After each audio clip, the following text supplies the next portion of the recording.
Hello friends, welcome to study with crazy गुरु।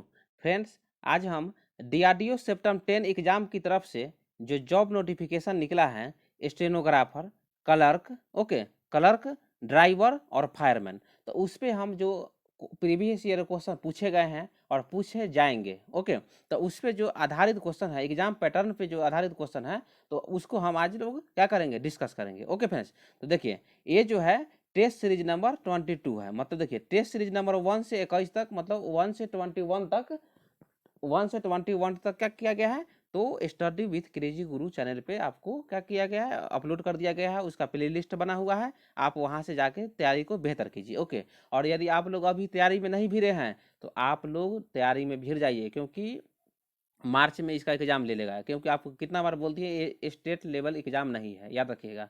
तो state level exam रहता है थोड़ा सा डिले हो जाता है, लेकिन ये डिले नहीं होगा, याद रखिएगा। ओके, देखिए चलिए स्टार्ट करते हैं। देखिए टोटल नंबर ऑफ क्वेश्चन आपसे पूछा जाएगा 75 question. 75 question total number of question पूछा जाएगा, और उसमें से आपको 20 क्वेश्चन आपको जी के जी एस से देखने को मिल जाएगा, याद रखिएगा।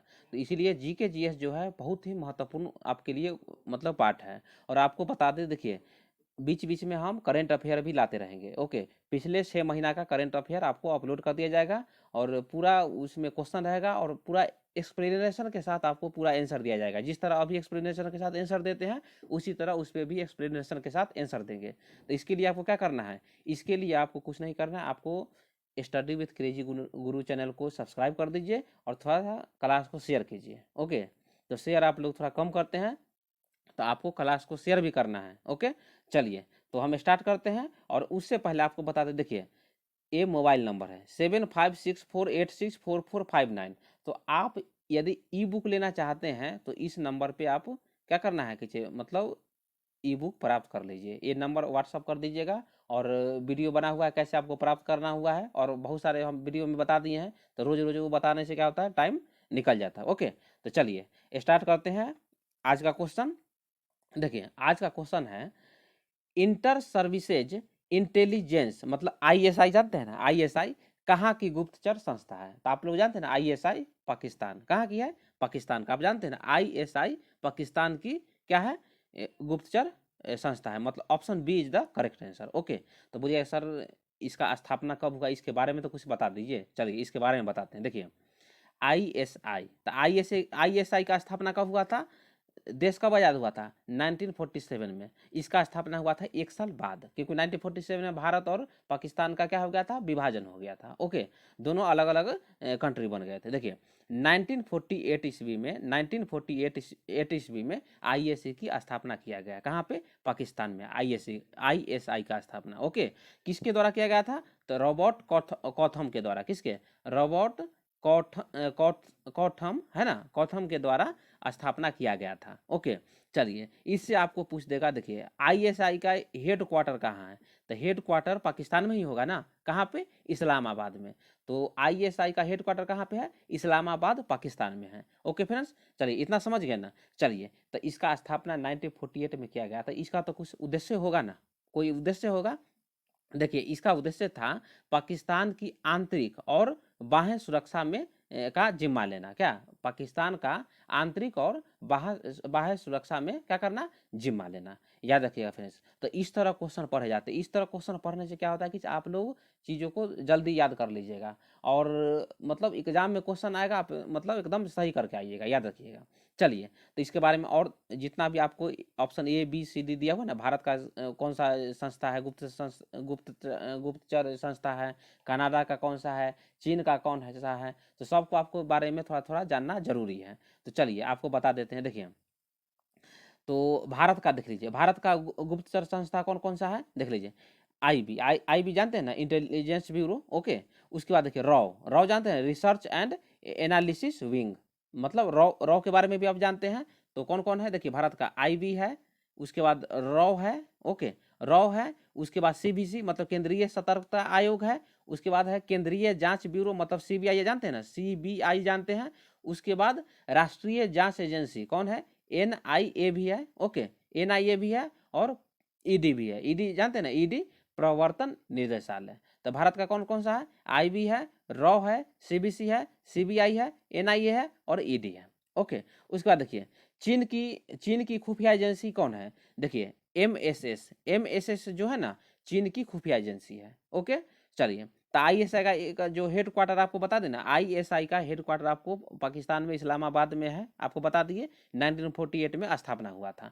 उसके बाद देखिए फ्रेंड्स, एक क्वेश्चन भी आई, देखिए मोसाद, मोसाद जो गुप्तचर संस्था है, एजेंसी है, कहाँ का है? तो याद रखिएगा इजराइल का, यहूदी देश है ना इजराइल, तो इजराइल का जो गुप्तचर संस्था है कौन है? मोसाद है। ओके, तो मोसाद के बारे में आप लोग जानते होंगे, ठीक है। उसके बाद देखिए कनाडा, कनाडा का कौन सा है? कनाडा का गुप्तचर एजेंसी है सिक्योरिटी इंटेलिजेंस सर्विस। कौन सा है? Security intelligence service. Okay, security intelligence service जो है कनाडा का गुप्तचर संस्था है। ओके, उसके बाद देखिए फिलिस्तीन का गुप्त जो समाचार एजेंसी कौन सा है? वाफा। कौन है? WAF है। ओके, और इटली का कौन सा है? तो ANSA। ओके, ANSA, ये सब एक एक बार देख लीजिएगा, आपको याद हो जाएगा। उसके बाद देखिए रसिया का कौन सा है? तो नोवत्सी, नोवत्सी जो है रसिया का है, समाचार एजेंसी है। और NAN कहाँ का है? नाइजीरिया का समाचार पत्र है। तो ओके फ्रेंड्स, इतना समझ गए? चलिए, तो 31 का आपको बता दिया, option number B is the correct answer. चलिए नेक्स्ट क्वेश्चन है, देखिए नेक्स्ट क्वेश्चन देखिए, TAS, तास कहाँ की न्यूज एजेंसी? बताइए, तास जो है कहाँ की न्यूज एजेंसी है? तो कहाँ की न्यूज एजेंसी है? रसिया का। देखिए स याद रखिएगा, देखिए ट्रिक देख लीजिए, है ना, लास्ट में स लगा हुआ है, राष्ट्र में स इसमें भी लगा हुआ है, रसिया में। तो तास कहाँ की न्यूज एजेंसी है? तो रसिया की न्यूज एजेंसी है। तो क्या है कि जब ये आप जानते हैं ना, यूक्रेन रसिया युद्ध चल रहा है, तो क्या है क्वेश्चन वहाँ से करेंट अफेयर में पूछे जाने की संभावना है। और आपको बता दी ना, 20 से 30% क्वेश्चन आपको कोई भी एग्जाम दीजिएगा तो करेंट अफेयर से पूछे जाते हैं। तो इसीलिए आपके लिए जो करेंट अफेयर जो पोर्सन है आपके लिए बहुत ही इंपॉर्टेंट है। ओके फ्रेंड्स, चलिए, तो तास जो है कहाँ की न्यूज एजेंसी है? तो Russia, option D is the correct answer. तो चलिए इसके बारे में थोड़ा देख लेते हैं, है ना। देखिए तास का स्थापना कब हुआ था? तो 1904 में हुआ था। ओके, 1904 में तास का स्थापना हुआ था। कहाँ पे? तो रसिया की राजधानी का है, मास्को में हुआ था। कहाँ पे? मास्को में स्थापना हुआ था, याद रखिएगा। चलिए ठीक है, चलिए तो इसके बारे में और देख लेते हैं। देखिए तास आपको बता दिए ना, रूस की न्यूज एजेंसी है, याद रखिएगा। उसके बाद देखिए Samachar Bharati, Univarta, press trust of India कहाँ की न्यूज एजेंसी है? तो भारत की न्यूज एजेंसी है। ओके, उसके बाद देखिए यूपीपी कहाँ की है? यू यू देखिए यहाँ है ना, यूपीपी कहाँ की है? तो पाकिस्तान की न्यूज एजेंसी है। और सिन्हुआ, देखिए सिन्हुआ कहाँ की है? तो चीन की न्यूज एजेंसी है। तो ये सब जो है ना बहुत वीवीआई क्वेश्चन है, नहीं पढ़े रहिएगा तो क्वेश्चन आपसे गलत हो जाएगा, याद रखिएगा। तो इसलिए एक एक बार देख लीजिए, यूपीपी कहाँ की समाचार एजेंसी है? तो पाकिस्तान की है। और सिन्हुआ कहाँ की मतलब न्यूज एजेंसी है? तो चाइना की है। ओके फ्रेंड्स, चलिए, तो 32 का ऑप्शन मतलब D is the correct answer, ठीक है। चलिए नेक्स्ट क्वेश्चन देखिए, नेक्स्ट क्वेश्चन देखिए 33 का क्वेश्चन देखिए, मानचित्र बनाने की कला और विज्ञान को क्या कहा जाता है? बताइए, ये लोग तो आप जानते होंगे, आप तुरंत बता दीजिएगा। देखिए मानचित्र बनाने की कला और विज्ञान को मानचित्र कला कहते हैं, मतलब option B is the correct answer. Okay, तो चलिए इसके बारे में थोड़ा सा हम देख लेते हैं। ओके, चलिए देखिए मानचित्र बनाने की कला और विज्ञान को मानचित्र कला कहते हैं। ओके, उसके बाद देखिए नक्शा बनाने की कला और विज्ञान को कार्टोग्राफी कहता है। नक्शा बनाने की कला और विज्ञान को क्या कहा जाता है? कार्टोग्राफी कहा जाता है। देखिए कार्टोग्राफी को नक्श क्या है, नक्शानविशी भी कहा जाता है। ओके, उसके बाद देखिए यहाँ पे देखिए कार्टोसैट 3 इसरो द्वारा 27 नवंबर 2019 को PSLV C47 से छोड़ा गया था। तो ओके, तो ये तो करेंट अफेयर पुराना है, ये आपको मतलब बता दिए इसमें था। ओके, उसके बाद देखिए भारत का प्रथम सटीक मानचित्र विलियम लैम्पटन और जॉर्ज एवरेस्ट ने बनाया था, याद रखिएगा। भारत का आपसे पूछेगा सबसे सटीक मतलब सर्वप्रथम सटीक मानचित्र किसने बनाया था? तो विलियम लैम्पटन, याद रखिएगा, विलियम लैम्पटन और जॉर्ज एवरेस्ट ने। आप जानते हैं माउंट एवरेस्ट, याद कर लीजिएगा। तो कौन कौन है? विलियम लैम्पटन और जॉर्ज एवरेस्ट। ओके, उसके बाद देखिए भारत का लगभग सही नक्शा बनाने वाले प्रथम व्यक्ति कौन था? कौन था? एन विले था। एन विले था, जो 1752 ईस्वी में मतलब 1752 ईस्वी में बनाया था, याद रखिएगा। और 1757 में ही मतलब 1757 ईस्वी में प्लासी का युद्ध हुआ था। और 1764 में क्या हुआ था? बक्सर का युद्ध हुआ था। ओके, तो आप लोग ये जानते होंगे, ये भी क्वेश्चन इस तरह पूछे जाते हैं, याद रखिएगा। चलिए तो यहाँ पे इसरो का बारे में आया था। देखिए इसरो आया था ना, देखिए कहाँ पे हम आपको बताए थे इसरो के बारे में, यहाँ देखिए इसरो के बारे में बताए थे। तो थोड़ा इसरो के बारे में आपको विशेष जानकारी देते हैं, क्योंकि आ गया है तो क्वेश्चन हम बताएंगे आपको। देखिए इसरो, देखिए तो पहले तो देखिए इसरो का हेड क्वार्टर कहाँ है, तो आप जानते हैं ना बेंगलुरु में है। कहाँ है? बेंगलुरु में है। ओके, तो कहाँ पे है ये आप नोट कर लीजिए, ये क्वेश्चन आते रहता है, फिर कन्फ्यूज हो जाइएगा आप, याद रखिएगा। स्थापना कब हुआ था इसरो का? 15 अगस्त 1969 को हुआ था। तो इसरो का हेड क्वार्टर कहाँ है? तो बेंगलुरु में है। स्थापना हुआ था 15 अगस्त 1969 को। ओके, संस्थापक कौन था? तो संस्थापक थे विक्रम साराभाई। विक्रम साराभाई जी ने क्या किए थे, मतलब इसरो का स्थापना किए थे। ओके, और अभी आपसे क्वेश्चन पूछ देगा वर्तमान में इसरो का अध्यक्ष कौन है, तो कौन है देख लीजिएगा, डॉक्टर सोमनाथ। क्या है? Doctor S Somnath. Okay, S Somnath, ठीक है, डॉक्टर एस सोमनाथ। तो क्या क्वेश्चन इस तरह पूछे जाएंगे? नहीं, देखिए क्वेश्चन अब किस तरह पूछे जाते हैं अभी आपको बताते हैं। तो इसीलिए कहते हैं कि यदि वीडियो अच्छा लगा तो थोड़ा लाइक भी कीजिए और सब्सक्राइब कर दीजिए। देखिए अध्यक्ष है इसरो का डॉक्टर एस सोमनाथ।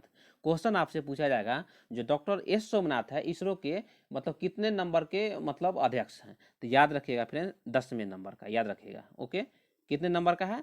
तो 10वें नंबर का अध्यक्ष कौन है? डॉक्टर एस सोमनाथ इसरो का, याद रखिएगा। 15 अगस्त 1969 को स्थापना होता है। डॉक्टर एस मतलब कौन किया था स्थापना? विक्रम साराभाई के द्वारा स्थापना किया गया था। हेड क्वार्टर बेंगलुरु में है और अध्यक्ष है डॉक्टर एस सोमनाथ, जो कि 10वें नंबर के हैं। उनसे पहले के सिवान थे, आप लोग जानते हैं। चलिए, तो 33 का आपको बता दिए, 33 का option number B is the correct answer. चलिए नेक्स्ट क्वेश्चन देखिए। नेक्स्ट क्वेश्चन देखिए, परमाणु हथियारों के संपूर्ण उन्मूलन के लिए अंतर्राष्ट्रीय दिवस प्रत्येक वर्ष किस तिथि को मनाया जाता है? बताइए किस तिथि को? तो देखिए 26 सितंबर को, याद रखिएगा 26 सितंबर को। ओके, है ना, option D is the correct answer होगा। ओके, तो 34 का क्या बताएं? मतलब 26 सितंबर को परमाणु हथियारों के संपूर्ण उन्मूलन के लिए अंतर्राष्ट्रीय दिवस मनाया जाता है। कब मनाया जाता है? 26 सितंबर, मतलब option D is the correct answer. तो और ऑप्शन दिया हुआ है तो इसके बारे में भी देख लीजिए। ओके, तो चलिए 34 का देख लीजिए। 23 सितंबर को क्या मनाया जाता है? देखिए 23 सितंबर को मनाया जाता है, 23 सितंबर को आपको हैजा दिवस मनाया जाता है। क्या? 23 सितंबर को हैजा दिवस मनाया जाता है। ओके, देखिए 23 सितंबर को हैजा दिवस मनाया जाता है। 24 सितंबर को विश्व बधिर दिवस, मतलब जो नहीं बोल पाते हैं। ओके, तो विश्व बधिर दिवस कब मनाया जाता है? 24 सितंबर को। 23 सितंबर को हैजा दिवस, 24 सितंबर को विश्व बधिर दिवस, 25 सितंबर को अंत्योदय दिवस मनाया जाता है। देखिए 25 सितंबर को अंत्योदय दिवस मनाया जाता है और 26 सितंबर को विश्व पर्यावरण स्वास्थ्य दिवस मनाया जाता है। कब? विश्व पर्यावरण स्वास्थ्य दिवस 26 सितंबर को मनाया जाता है, याद रखिएगा। और 22 सितंबर को वर्ल्ड राइनो डे, मतलब गैंडों के संरक्षण के लिए मनाया जाता है, AVBI, याद रखिएगा। 22 सितंबर को 22 सितंबर को वर्ल्ड राइनो दिवस मनाया जाता है, याद रखिएगा। ओके, और विश्व पर्यावरण जो स्वास्थ्य दिवस मनाया जाता है 26 सितंबर को मनाया जाता है। ओके, तो क्वेश्चन आपसे पूछा था परमाणु हथियारों के संपूर्ण उन्मूलन के लिए अंतर्राष्ट्रीय दिवस कब मनाया जाता है? तो 26 सितंबर, मतलब option D is the correct answer. Okay, चलिए आते हैं 70 मतलब आज का 5th क्वेश्चन क्या है। देखिए भारत का 75 मतलब शतरंज ग्रैंड मास्टर कौन बना है? तो देखिए अभी तक अभी कुछ न्यूज मतलब 5-6 दिन पहले की बात है, 18 मतलब 78 जो ग्रैंड मास्टर है वो भी बन गए हैं। ओके, तो हम अभी आपको सभी के बारे में बता देंगे। ओके, तो 75 का आपको बताते हैं, मतलब 35 का आंसर देख लीजिए। तो 75वां जो शतरंज ग्रैंड मास्टर बने हैं, कौन बने हैं? तो वी पर्नो बने हैं, मतलब option B is the correct answer. Okay, option B is the correct answer. तो 75वां कौन बने हैं? बी पर्नो बने हैं। ओके, चलिए, तो आप बोलिए सर 76 बताइए, तो 76 कौन बने हैं? तो प्रणव आनंद बने हैं। कौन बने हैं? प्रणव आनंद, या ये लिख लीजिए आप, प्रणव आनंद बने हैं, याद रखिएगा। प्रणव आनंद बने हैं। तो उनका उम्र कितना था? तो उस समय उनका उम्र था 15 साल।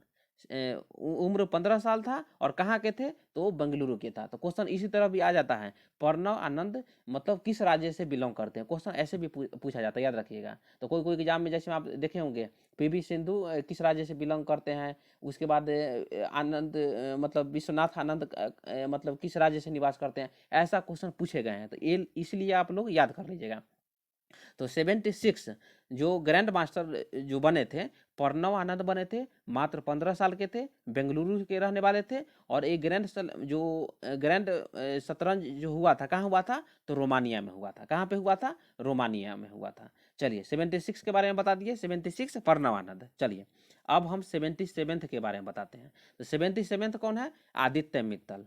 ओके, या ये आप नोट कर लीजिए, इसलिए हम लिख देते हैं। देखिए आदित्य मित्तल।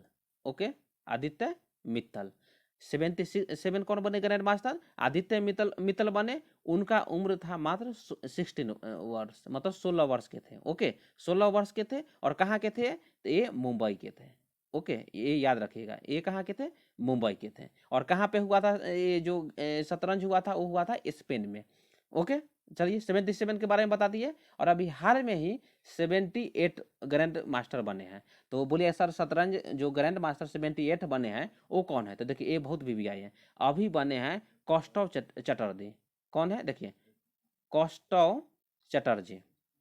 तो बोलिए सर ये कहाँ के हैं? तो देखिए चटर्जी लगा हुआ है। तो चटर्जी कहाँ के चटर्जी होते हैं? मतलब आपको चटर्जी हो गए, बनर्जी होते, ये सब मतलब बंगाल वाले बनाते हैं, मतलब अपना टाइटल लगाते हैं।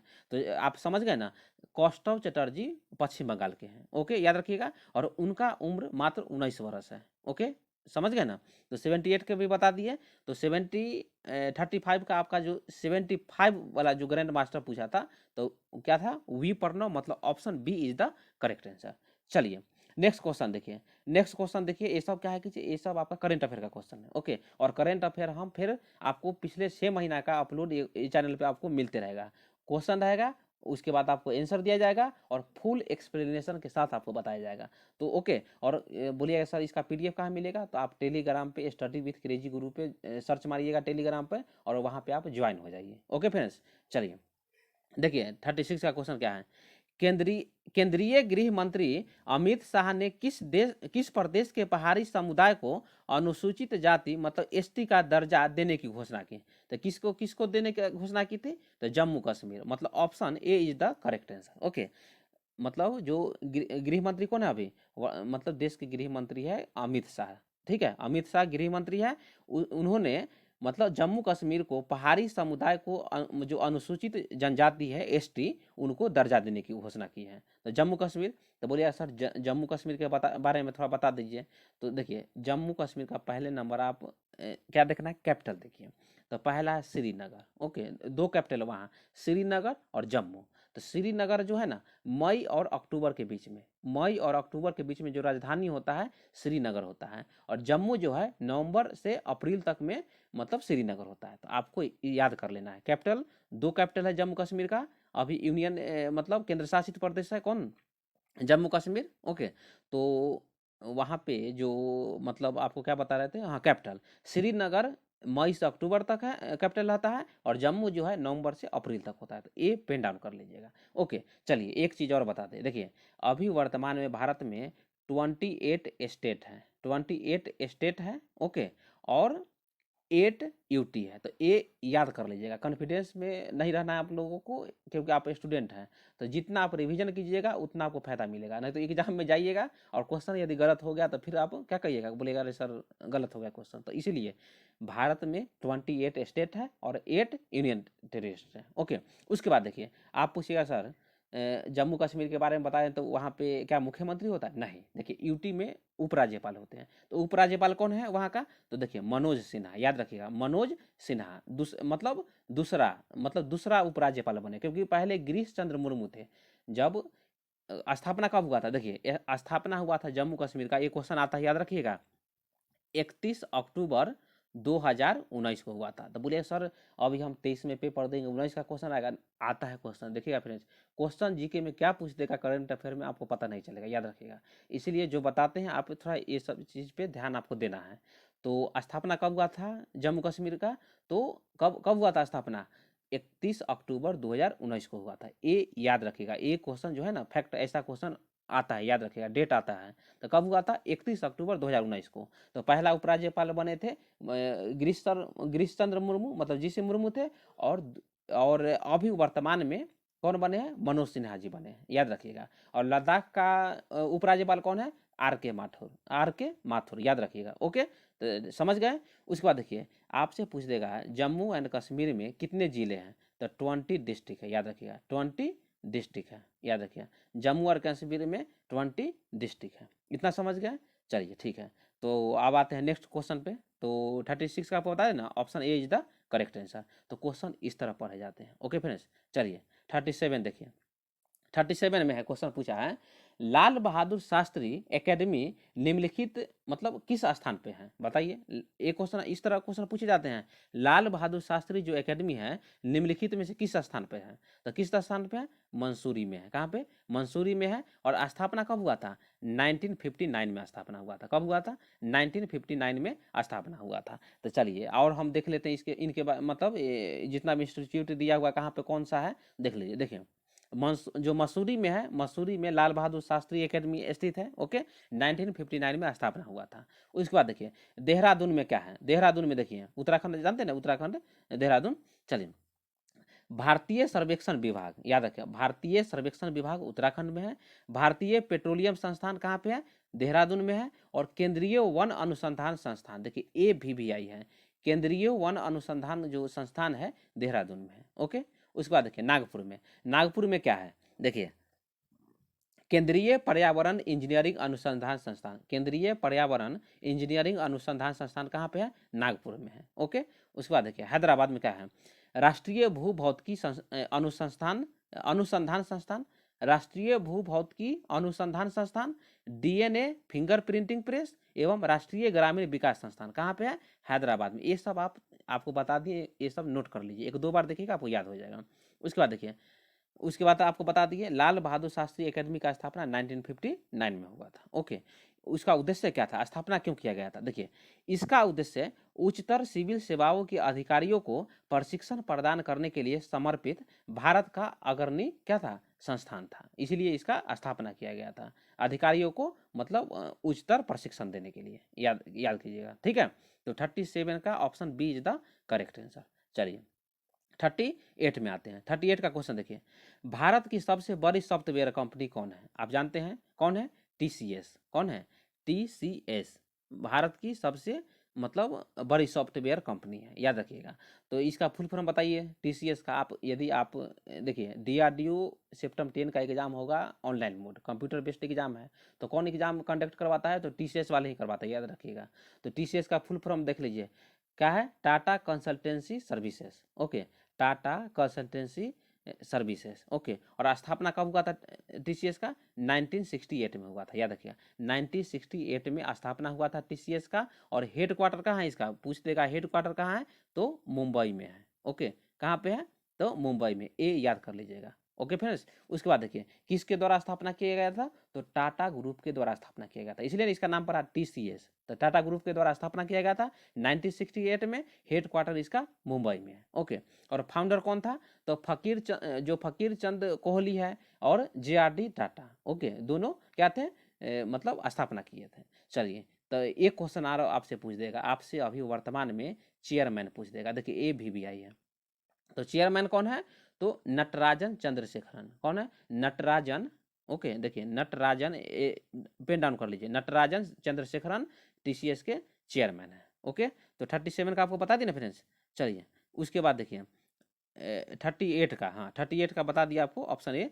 उसके बाद देखिए, उसके बाद आपको यहाँ पे दिया हुआ है आपको, चलिए ठीक है। उसके बाद आपको और बता देते हैं, देखिए विप्रो आया है, तो विप्रो के बारे में देख लीजिए, क्योंकि पिछला वीडियो में भी बताए हैं, तो एक बार और देख लीजिए।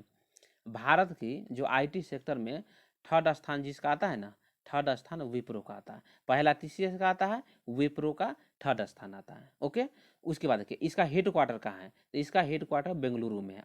मतलब आप ये चीज़ पेन डाउन कर लीजिए। स्थापना कब हुआ था, तो स्थापना मतलब स्थापना कहते हैं, देखिए विप्रो का जो मतलब हेड क्वार्टर है बेंगलुरु में है, भारत की थर्ड IT कंपनी है। और स्थापना किसने किया था, तो अजीम प्रेमजी ने, अजीम प्रेमजी ने स्थापना किया था। और अभी चेयरमैन कौन है, तो चेयरमैन है ऋषद, है ना, ऋषद प्रेमजी। ओके, ऋषद प्रेमजी। ओके, विप्रो के बारे में इतना समझ गए, कॉपी पर पेन डाउन कर लीजिए। उसके बाद देखिए एक है क्या पे इन्फोसिस दिया हुआ है ना, इन्फोसिस। तो बोलिए सर इसका हेड क्वार्टर कहाँ है, तो इन्फोसिस का हेडक्वार्टर बेंगलुरु में है। स्थापना 1981 में हुआ था। 1981 में स्थापना हुआ था इन्फोसिस का। हेडक्वार्टर बेंगलुरु में है और उसका चेयरमैन पूछ देगा, देखिए VVI है, याद रखिएगा, नंदन, है ना, नंदन नीलेकनी, नंदन नीलेकनी जो है चेयरमैन है, याद रखिएगा। ओके, तो तीनों के बारे में आपको बता दिए।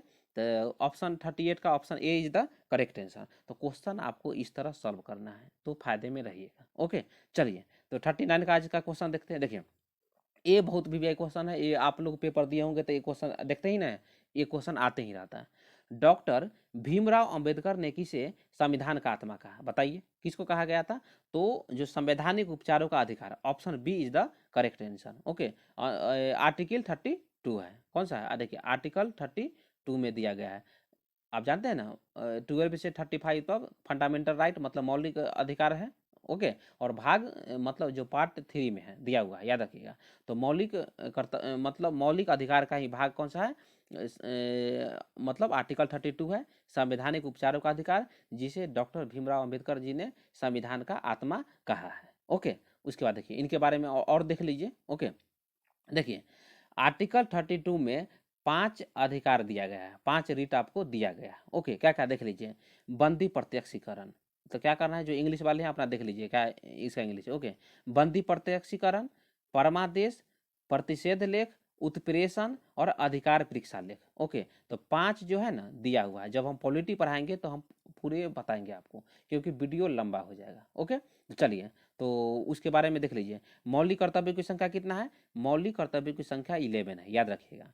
संविधान संशोधन कौन सा है? संविधान संशोधन आर्टिकल देखिए 368 में दिया हुआ है। और कहाँ से लिया गया है? तो साउथ अफ्रीका से लिया गया है। ओके, तो संविधान संशोधन आर्टिकल 368 में है और कहाँ से लिया गया है? तो संविधान मतलब साउथ अफ्रीका से लिया गया है। इतना समझ गए ना? तो 5 रीट एक बार और आपको बता देते हैं। देखिए, बंदी प्रत्यक्षीकरण, परमादेश, प्रतिषेध लेख, ओके, उत्प्रेषण और अधिकार परीक्षा लेख, ये सब क्वेश्चन में आते रहते हैं, तो इसलिए आपको ये सब ध्यान रखना है। चलिए, आज का क्या है लास्ट क्वेश्चन, देखिए क्या है, देख लीजिए। संपूर्ण भारत को प्रशासन की दृष्टि से 5 भागों में विभाजित किया गया। इसकी बैठक की अध्यक्षता किसने की? ओके, तो किसने करते हैं? देखिए, जो भारत के गृह मंत्री होते हैं, तो आपको बता ना पिछला वीडियो में पिछला क्वेश्चन में बता दिए हैं, भारत के अभी वर्तमान में गृह मंत्री है अमित शाह जी। तो गृह मंत्री के द्वारा मतलब बैठक की अध्यक्षता किया जाता है। तो option B is the correct answer. Okay, तो बोलिएगा सर इसके बारे में और बता दीजिए। देखिए, इसका स्थापना जो हुआ था ना 1959 में हुआ था। 1956 में, सॉरी, देखिए कब हुआ था? 1956 में स्थापना हुआ था। ओके, राज्य पुनर्गठन अधिनियम के अंतर्गत हुआ था। ओके, तो बोलिए सर जो 5 भागों में विभाजित किया गया था, तो कैसे हमको याद रहेगा? आप तो ये जानते होंगे, यदि आप रीजनिंग पढ़ते हैं तो ये जानते हैं ना, क्योंकि रीजनिंग भी है इसमें। तो देखिए, ये नॉर्थ है, ये साउथ है, ओके, ये ईस्ट है, वे वेस्ट है। तो 4 तो ये समझ गए और एक मिडिल है, याद रखिएगा। तो 5 हो गया ना? तो क्या क्या दिया हुआ देखिए, नॉर्थ क्षेत्रीय परिषद है, मिडिल क्षेत्रीय परिषद है, उसके बाद ईस्ट है, उसके बाद वेस्ट है, उसके बाद साउथ क्षेत्रीय परिषद है। ओके, गृह मंत्रालय के अधीन अंतर्राज्यीय परिषद का सचिवालय है, याद रखिएगा। ओके, तो बैठक कौन करते हैं? तो गृह मंत्री। गृह मंत्री कौन है? तो अमित शाह जी हैं। और सहकारिता मंत्रालय भी अमित शाह के पास है, याद रखिएगा। ओके, तो option B is the correct answer. Okay friends, तो इस तरह क्वेश्चन को आप सॉल्व कीजिए। ओके, तो फिर हम आपसे अगला वीडियो में मिलते हैं करेंट अफेयर के साथ। ओके, तो इसी तरह वीडियो में आप लोग बने रहिए। जिस तरह वीडियो अपलोड किया जाता है आप लोग भी लगातार वीडियो देखते रहिए और तैयारी को बेहतर बनाइए। और आपको पता है ना ई बुक कैसे लेना है, वही नंबर आपको दिया हुआ है, वहाँ से आप प्राप्त कर लीजिए। क्योंकि उसमें देखिए आपको हम रीजनिंग बता दिए, एप्टीट्यूड बता दिए, तो क्वेश्चन बनाने के लिए कुछ चाहिए कि नहीं चाहिए, या इंग्लिश पढ़ा दिए, तो इसके लिए उसमें इतना क्वेश्चन आपको दिया हुआ है, तो आपको कहीं से पढ़ने की ज़रूरत नहीं होगा। देखिए, वहाँ से आप थ्योरी पढ़िए, क्वेश्चन लड़ाइए, और उसके बाद उसी आधार पर हम क्वेश्चन यहाँ पे करवाते हैं। तो यहाँ से आपको मतलब क्या सफलता मिलता होगा, आप यहाँ से समझते ही होंगे। ओके फ्रेंड्स, चलिए फिर हम आपसे अगला वीडियो में मिलते हैं। Thank you.